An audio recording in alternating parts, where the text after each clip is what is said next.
non poteva che iniziare con la fine. Cristo, il Redentore, apre il libro di Giovanni sull'Apocalisse.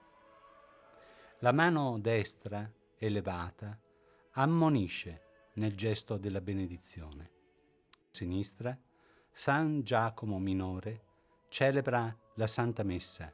Filippo regge nella mano sinistra una preziosa navicella contenente la profumata resina. Lo Spirito Santo, in forma di colomba alata, apre scendendo sulla scena tra i profeti Isaia a sinistra e Geremia a destra. Isaia fu il primo profeta. Predicò 7 secoli prima dell'anno 0. La sua parola è scritta nei capitoli da 1 a 39. Geremia, famoso per le sue lamentazioni, tra i profeti è uno dei più drammatici.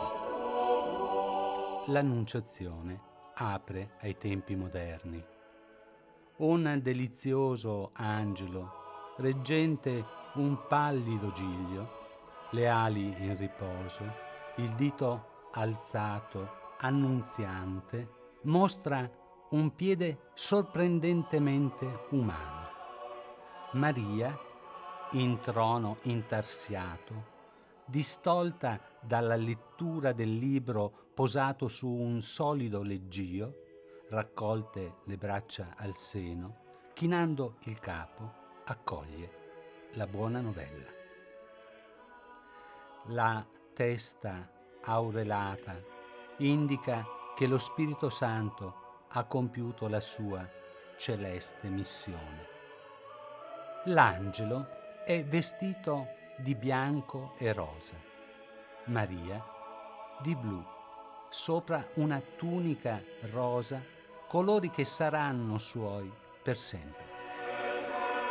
Rosso è il colore riservato ai regnanti, così come anche il blu.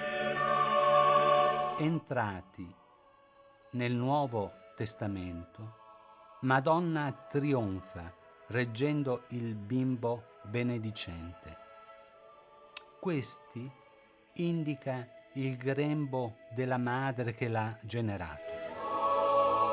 Maria, assorta, sembra presagire il futuro di dolore del figlio.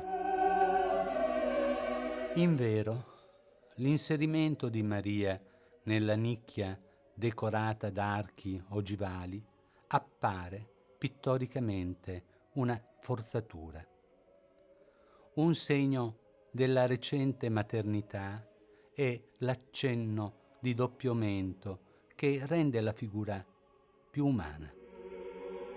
A destra del Redentore, San Giacomo, apostolo e primo vescovo di Gerusalemme, riceve la comunione.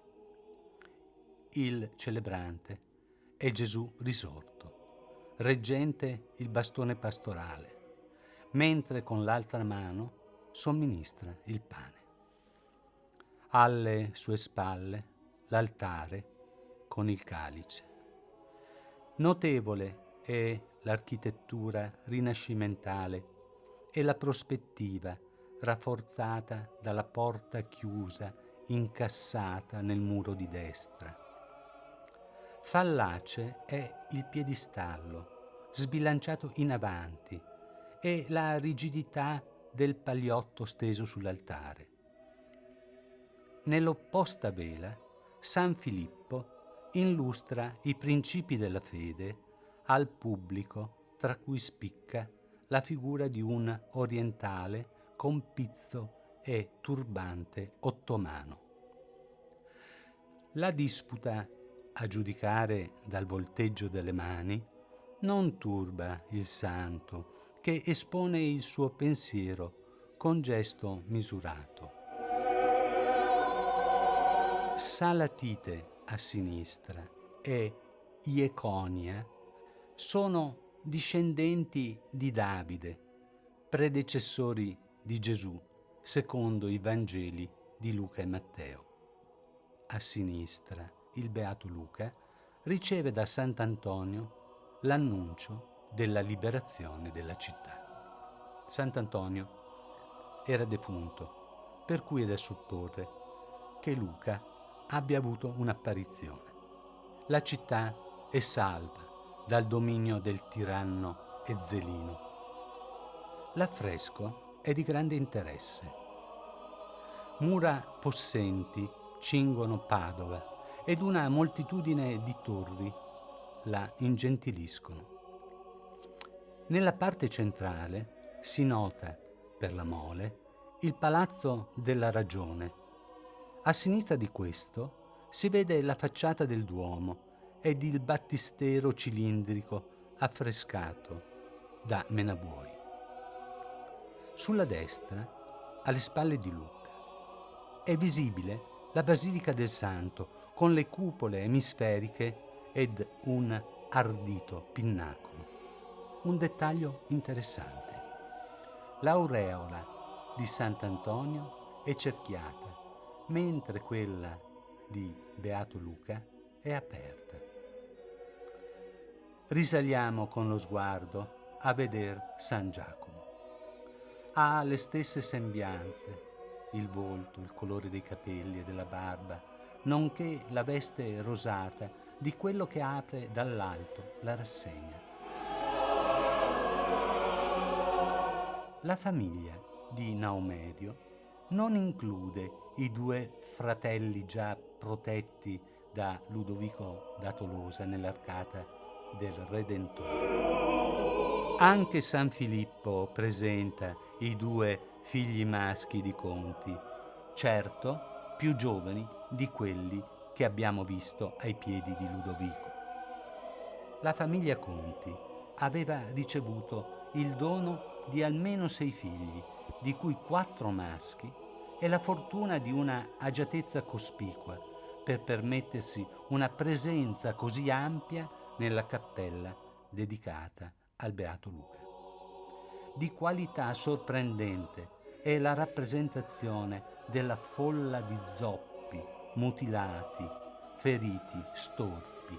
Tra i presenti si intravede Petrarca. Le invocazioni sono rivolte al Beato Luca, che riposa nel sepolcro, sospeso sulle teste degli umani, miracolo di ingegneria o più probabilmente un errore prospettico. Invero, 2 capitelli sembrano reggere il pesante sacello, ma si confondono con le teste dei fedeli. Se il corpo giace, lo spirito è al cospetto di Cristo, la cui luce eterna accende l'aureola di Luca. Interessante è la profondità che Giusto de Menamuoi riesce a rendere con gli archi dell'angolo di sinistra. Tuttavia, un trompe d'œil disturba. Infatti, le arcate di fondo e quelle frontali, che reggono la piastra rettangolare su cui Gesù, nella mandorla dorata, benedice Luca, si mostra disassata rispetto agli archi di sostegno. Giusto fa mostra di abilità pittorica rivestendo i fedeli con abiti impreziositi da cromatismi pastellati. Un ultimo dettaglio. Con il manto blu e la mano sinistra alzata, riconosciamo uno dei figli di Conti, quello che ai piedi di Ludovico ci pareva sofferente.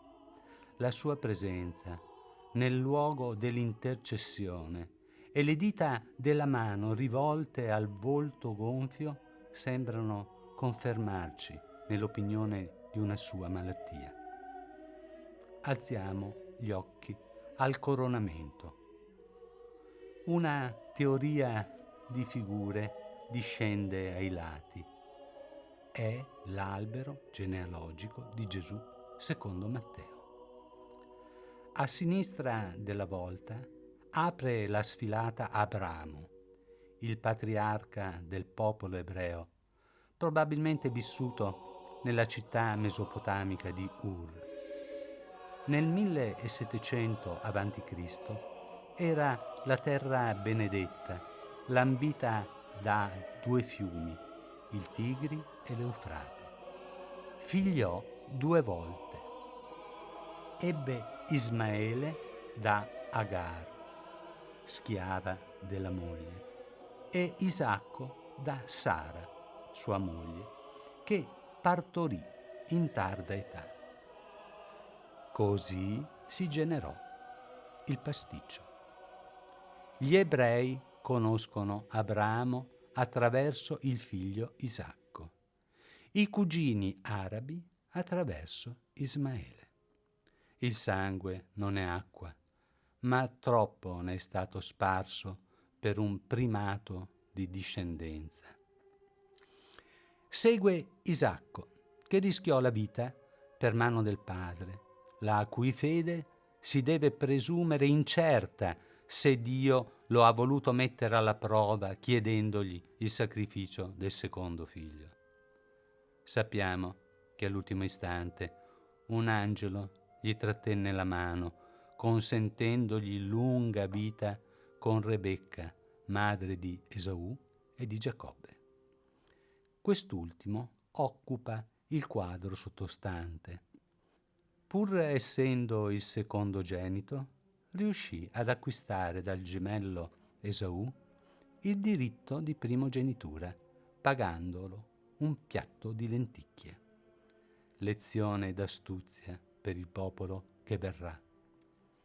Esaù, detto Edom, ossia il rosso, colore ribelle, uscì di scena per ritirarsi a sud-est del Mar Rosso.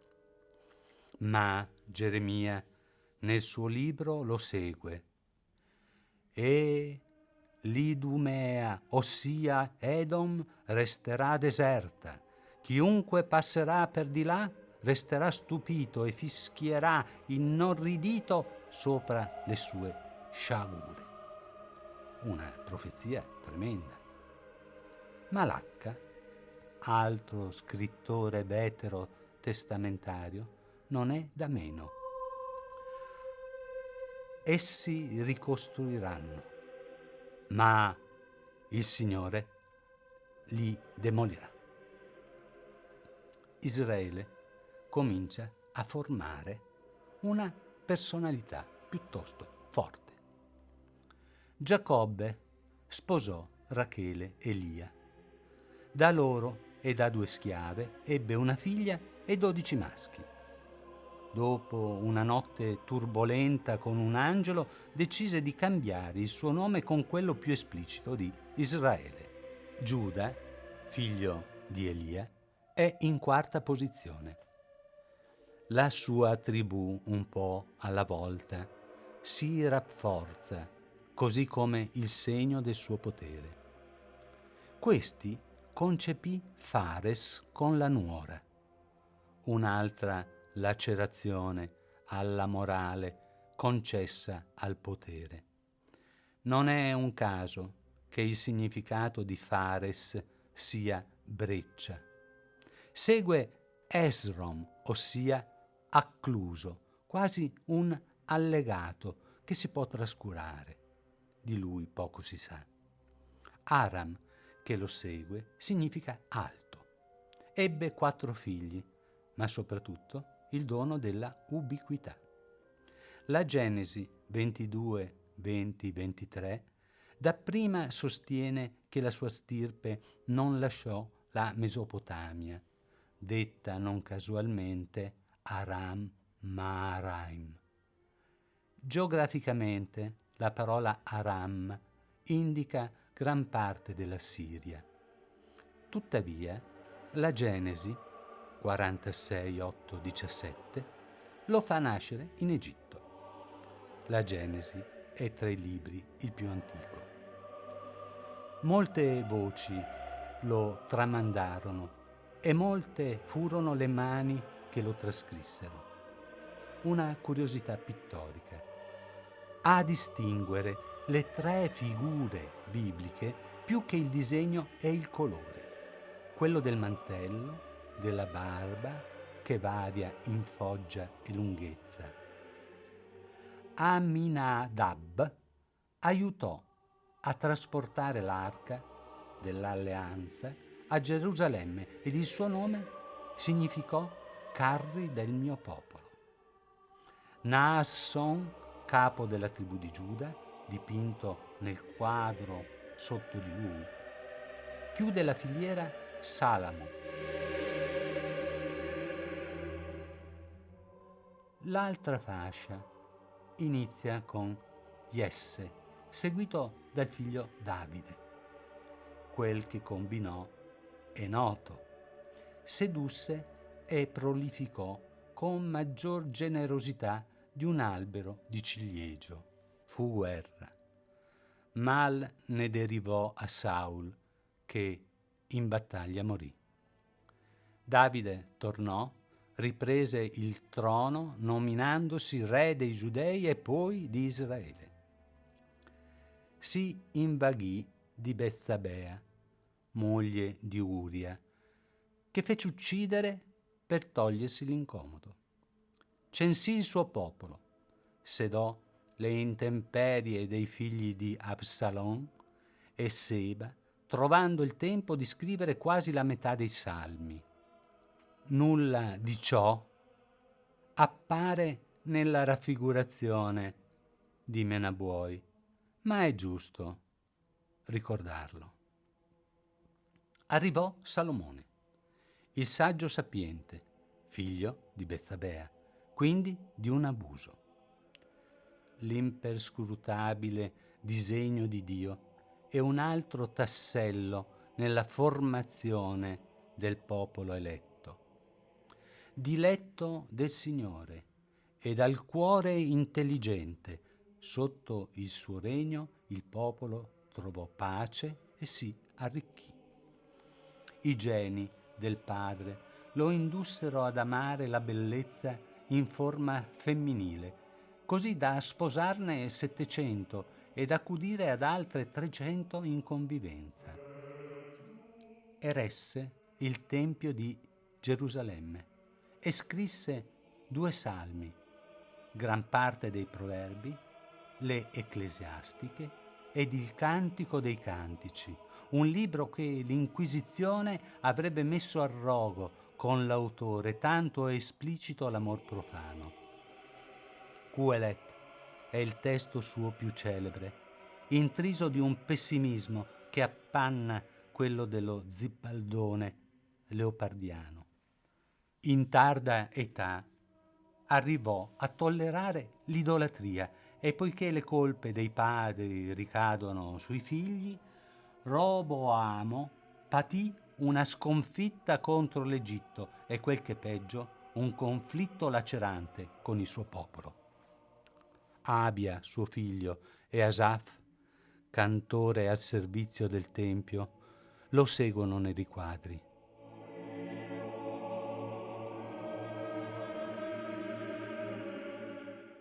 Giosafan, ossia Dio ha giudicato, Joram, Ozia e Joatam concludono la serie. La cupola stellata è custodita dagli apostoli, riconoscibili per i loro attributi. Giovanni ha l'aquila, opposto a lui è Matteo con l'angelo, suggeritore, Marco è intento a scrivere ed infine Luca. Un cerchio racchiude un ottaedro dai molti significati simbolici. La sovrapposizione di 2 quadrati è a base di molte abbazie, come quella di Colle Maggio all'Aquila o di castelli templari quale Castel del Monte in Puglia, nonché di battisteri. Cosmologicamente, la figura ricorda la stella polare con le sue 8 punte luminose. Tutti gli evangelisti sono coperti da un mantello color rosa pastello. Iniziamo con i miracoli. San Filippo scaccia il drago. In un tempio pagano un efebo dorato serge in nudità su un piedestallo. È una licenza che l'artista si prende rispetto al racconto di Jacopo da Varazze, che indica nella sua leggenda aurea in Marte, dio della guerra, l'idolo da abbattere. Un sacerdote lo affronta con la croce, ma è l'invocazione del santo a provocare tra lo sgomento generale il drago alato, obbligandolo ad abbandonare la statua dentro cui si celava. Il tanfo del mostro provoca svenimenti ed alcuni sembrano soffocare.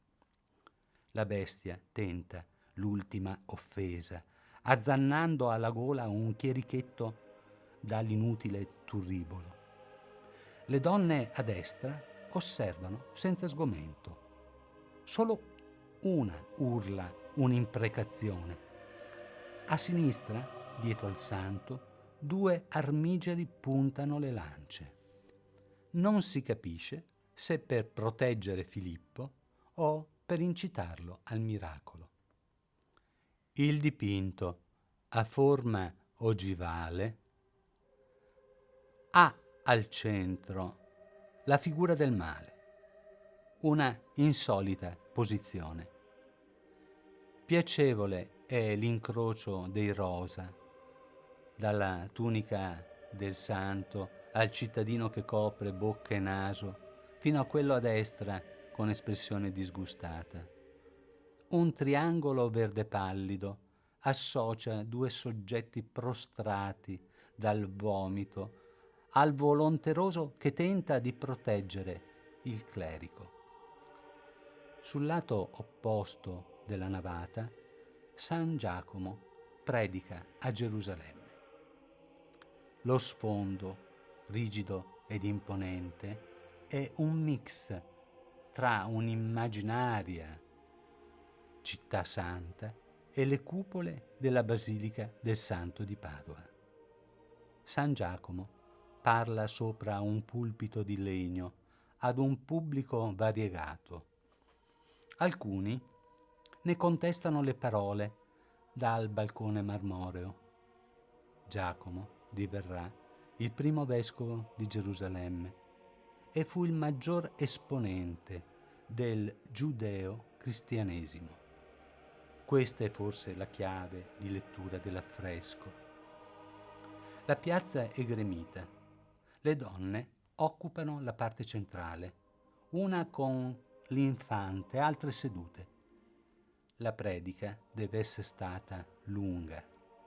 Alcune hanno il capo scoperto, mostrando acconciature ricercate, altre portano una corona. Le vesti sono un tripudio di colori, ma i volti sono stereotipati. Le mani parlano. Una di loro, guardandoci, sembra raccomandare di attendere. A destra, uomini con panneggi eleganti, il colore prevalente è marrone, ascoltano con attenzione.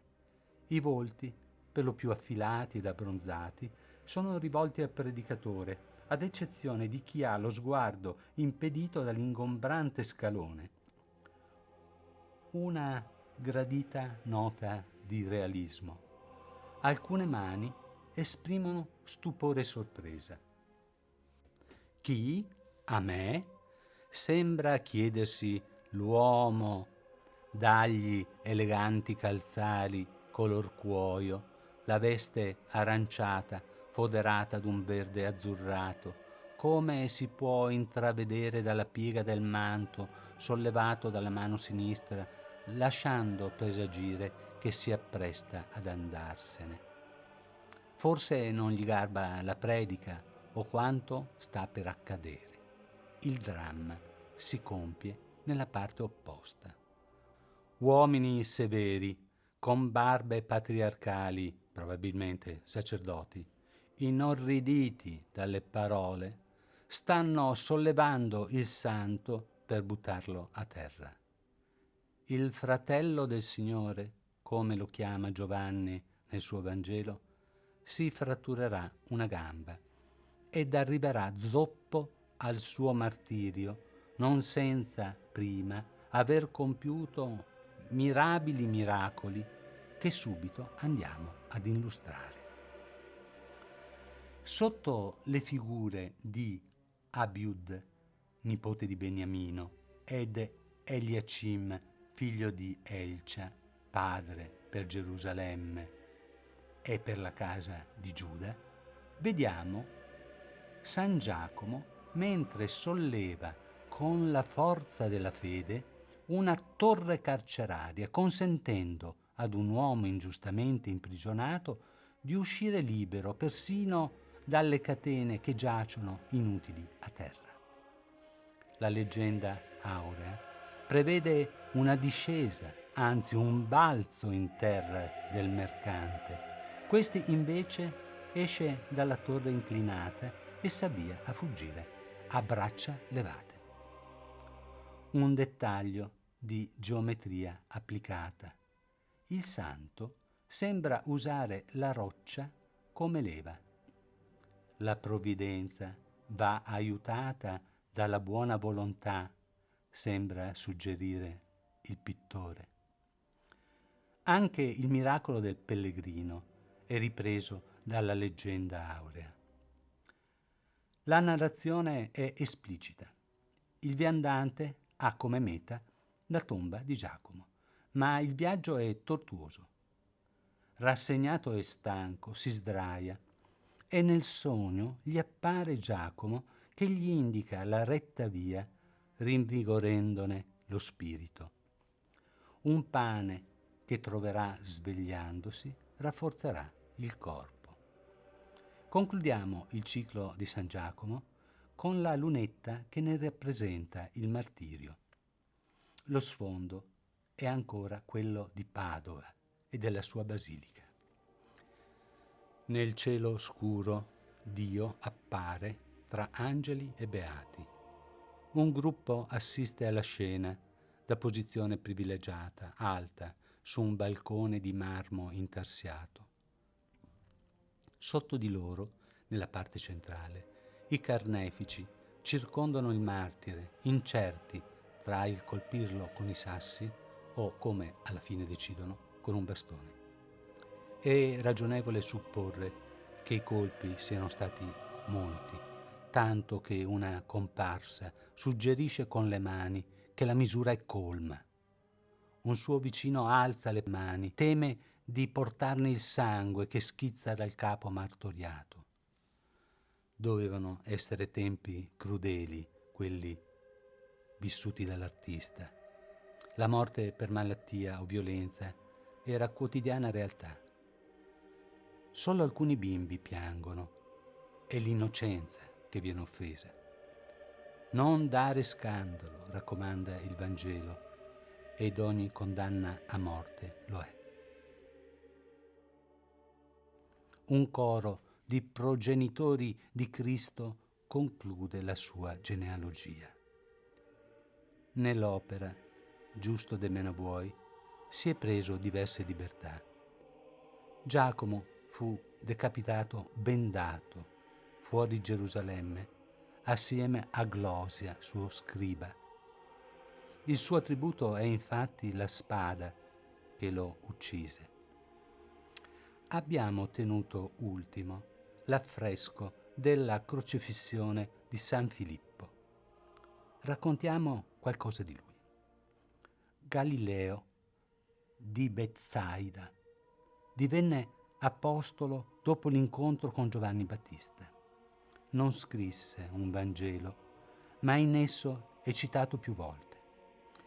È a lui che Gesù chiede di procurare il pane che moltiplicherà. La sua vita può confondersi con quella del diacono Filippo, anch'esso menzionato negli Atti degli Apostoli. Morì in Frigia, oggi Turchia occidentale, mediante lapidazione e crocifissione. vestito di tunica e palio, ha come attributo la croce o il drago. La sua festività, il 3 maggio, coincide con quella di San Giacomo minore di cui abbiamo narrato. L'affresco ha per sfondo, ancora una volta, Gerusalemme, la città del cuore cristiano, nonché un paesaggio collinare che copre lontane città, mentre un'alta murata si può intravedere. Le colline euganee possono aver ispirato l'artista, o quelle della crocifissione di Cristo di Altichiero nella cappella di San Giovanni. Cavalieri ed armigeri, un'altra analogia con l'affresco di Altichiero. Con la visiera alzata controllano la plebe che infuriata raccoglie e scaglia pietre contro l'uomo in croce. L'opera, per quanto agitata da movimenti confusi sotto il santo, si presenta statica, priva di profondità ed incapace d'emozionare. Una passiva rassegnazione. L'ignavia degli astanti congelano la scena. Se l'artista vuole suggerirci che più che le pietre uccide l'indifferenza degli uomini, violando il sofferto dono della libera coscienza, per cui per loro non vi è diritto di memoria, neppure pittorica, allora ci alziamo ammirati davanti a Giusto. Un'ultima annotazione. Ad assistere alla scena dovrebbero esserci, secondo la volontà di Menabuoi, 2 fratelli antenati di Naimero Conti. Non siamo riusciti ad identificarli, ma questo interesse del pittore ad ingraziarsi il prodigo protettore ci apre ad un sorriso di umana comprensione. Un invito a chi vedrà questo nostro lavoro a perdonarci i peccati di presunzione interpretativa o le involontarie omissioni.